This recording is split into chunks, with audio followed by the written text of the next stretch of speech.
Hello guys, আসসালামু আলাইকুম। নতুন একটা ভ্লগে আপনাদেরকে স্বাগতম। আমি আপনাদেরকে আজকে দেখাবো পোল পিস থেকে আপনার এই পোল পিসটা কিভাবে আবার রোপণ করতে হয় অন্য জায়গায়, এটা আপনাদেরকে দেখাবো।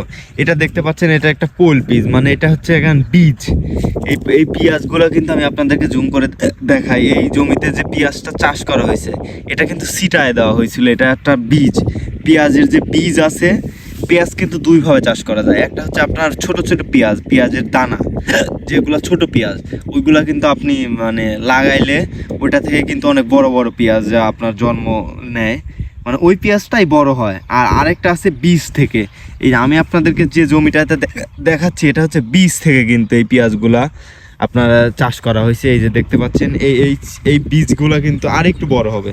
এখানে দেখতে পাচ্ছেন অনেক পেঁয়াজ, অনেক অনেক, কিন্তু সব এগুলো ছোট, কারণ এগুলোর বয়স আপনারা 10 থেকে 15 দিন, 15 থেকে 20 দিন এরকমই বয়স হবে আর কি। এই পেঁয়াজগুলা কিন্তু আর আরও 10 দিন এখানে রাখতে হবে। আমি আপনাদেরকে অন্য একটা জমিতে আমি আপনাদেরকে দেখাবো যে এই পেঁয়াজটা অন্য জমিতে আবার চাষ করা হয়েছে, কিন্তু এখানে হচ্ছে আপনার এই পেঁয়াজগুলোর বয়স অনেক কম এবং এই গাছগুলো ছোট ছোট, এই জন্য এখানেই রাখা হয়েছে। এই পেঁয়াজগুলো কিন্তু কিছুদিন পর, আপনার 10 থেকে 15 দিন পর এই পেঁয়াজটার বয়স বেড়ে যাবে এবং গাছগুলো অনেক গ্লো করবে।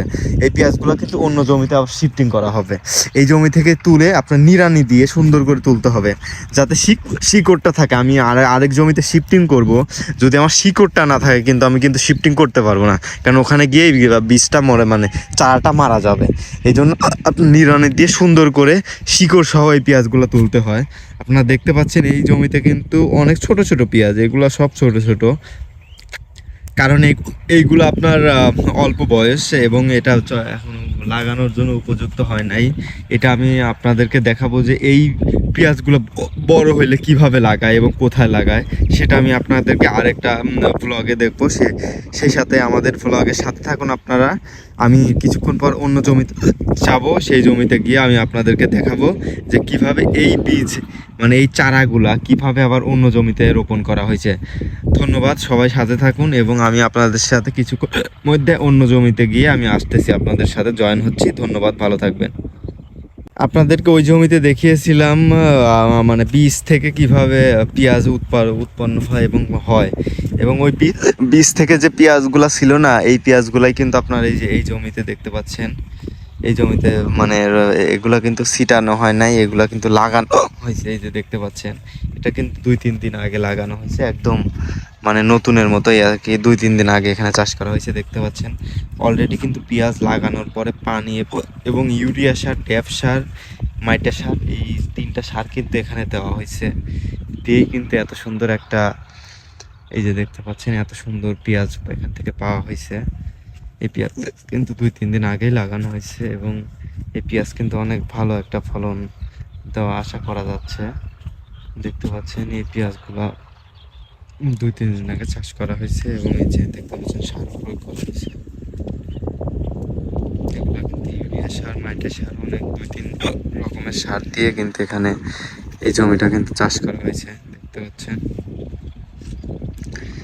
এখানে ফলন আশা করা যায় অনেক ভালো হবে। এই পেঁয়াজগুলো কিন্তু অনেক বড় বড় পেঁয়াজ হবে, কারণ এগুলা কিন্তু ওই যে মানে বীজ থেকে যে পেঁয়াজটা হয়েছে ওইটা মানে এক অন্য জায়গায় লাগানো ছিল। ওইটা কিন্তু ওখানে নিড়ানি দিয়ে তুলে নিয়ে আসে এখানে কিন্তু এই যে লাইন করে লাগানো হয়েছে। দেখতে পাচ্ছেন এটা কিন্তু একদম লাইন বাই লাইন এই পেঁয়াজগুলো লাগানো হয়েছে এবং এখানে ছাইও ছিটানো হয়েছে। ছাই ছিটাইলে পেঁয়াজের ফলনটা অনেক ভালো পাওয়া যায়। দেখতে পাচ্ছেন এখানে শুধু পেঁয়াজ, এখানে শুধু পেঁয়াজ আর পেঁয়াজ। আর এই পাশে এখানে আপনার আলু চাষ করা হয়েছে। এটা আলু আপনার ওই যে মাটির নিচে, এটা লাড়া ছাড়া আপনার চাষ করা হয়েছে। এই পাশে আবার ভুট্টা চাষ করা হয়েছে। দেখতে পাচ্ছেন ওই পাশে আবার কিন্তু পেঁয়াজ চাষ করা হয়েছে।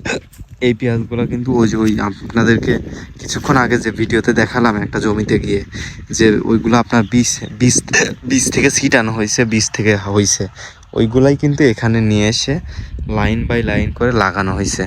এই পেঁয়াজ কিন্তু ওই পেঁয়াজের মতোই ভালো একটা ফলন আশা করা যায়। ধন্যবাদ অনেকক্ষণ আমার ভ্লগের সাথে থাকার জন্য। কোনো একটা ভ্লগে আবার আপনাদের সাথে দেখা হবে। ভালো থাকবেন সবাই, আল্লাহ হাফেজ।